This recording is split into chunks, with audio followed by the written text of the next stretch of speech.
Hello and welcome. My name is Leah Courtney and I am a homeschooling mom and a blogger at aswewalkalongtheroad.com. This episode is part of my series, Homeschooling Your First Year and Beyond. And if you are a new homeschooling mama or newer homeschooling mama, I would suggest that you go back through and find each of these episodes because I'm trying to share some practical advice and some encouragement for newer homeschooling moms in this series.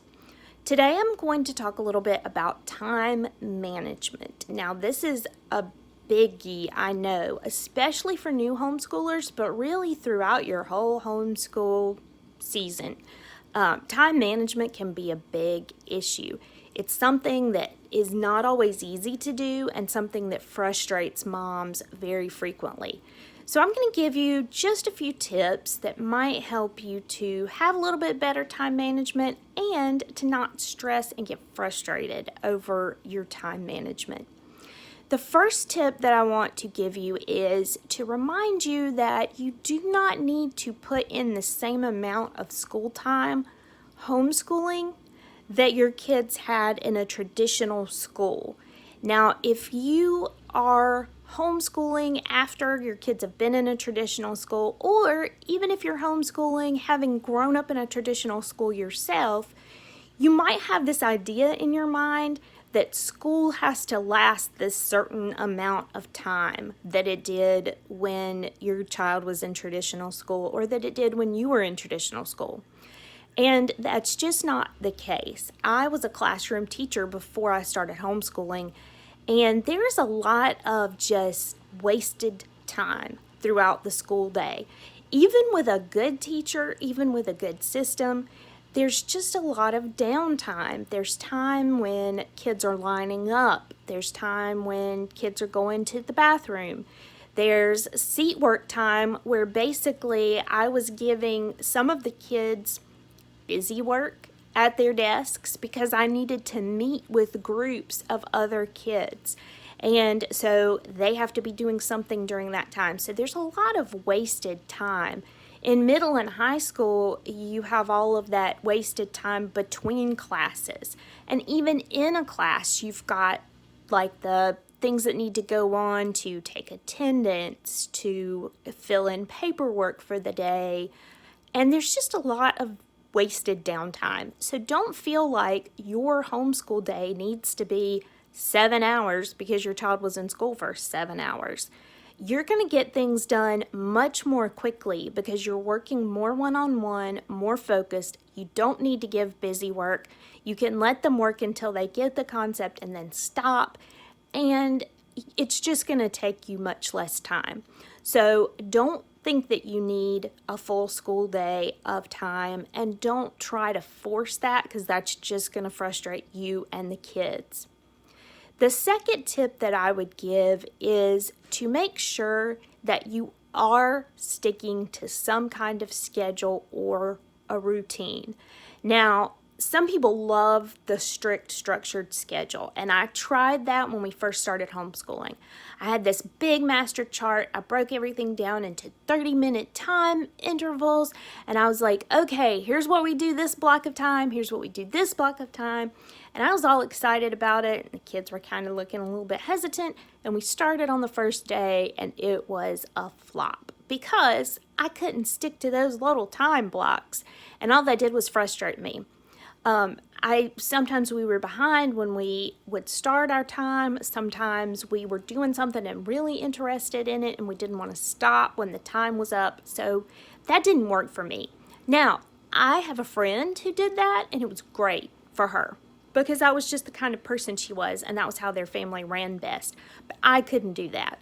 What I did instead was to develop some routines. Basically, this meant that we were doing the same things in the same order every day, but we didn't necessarily have these time stamps for them. So if we got up a little bit later one day, it wasn't a big deal because we could just slip into the routine whatever time it was. If we were really interested in something we were reading for history, say, we didn't have to stop and move on to another subject. We could just keep going. And then do whatever came after history, no matter what time it was. So routines really are what helped us to function better. But whichever of those you prefer, I do recommend that you have one of them, because that is really going to help you to sort of master your time. Otherwise, you're going to get to the end of the day and look back and be like, what did we even do today? Because the time just slipped away from you and you don't know. If you are just starting to develop a schedule or routine, the first thing that I would recommend that you do is to sort of keep a diary style thing for a week or two. So what I'm talking about is that you are going to write down for this maybe week, okay, we got up at this time. Breakfast took us this long. We did history and it took us this long. We did math and it took us this long. For this amount of time, I needed the kids to be divided up. After you have that sort of overview for a week, then you can go back and take that information and develop your schedule or routines from there. And then the last tip I would give you is to make sure you capitalize on the time that you do have. So there's a lot of time in homeschooling where we can fit in little bits of learning in little places, whereas if the kids were in school, they couldn't take advantage of that. So when you're in the car on the way to a dentist appointment, you can be practicing math facts. You can be talking to kids about their vocabulary words for the week. You can be listening to audiobooks for history or science or literature. And you can squeeze in those little bits of learning throughout your day. It doesn't have to be something that falls into your strict schedule or even into your routine if you take advantage of those little bits of time that you have. Driving in the car is a big one. Also, you can use audiobooks for any little bit of time. Maybe you're in there getting dinner ready and you're going to pop in an audiobook for history and have the kids sitting around the table and listening to it while you're fixing dinner. You can do that and fill in these little bits of time, and you're going to be able to accomplish so much more because you can take advantage of those little moments of time. So those are the main tips that I would give you about time management in your homeschool. And then I want to close with something that's not really a tip, but more of an encouragement to you. I want to encourage you not to get so frustrated with time management that you are overwhelming yourself and your kids. Your kids are going to pick up on your attitude and your frustration or your delight in what's happening.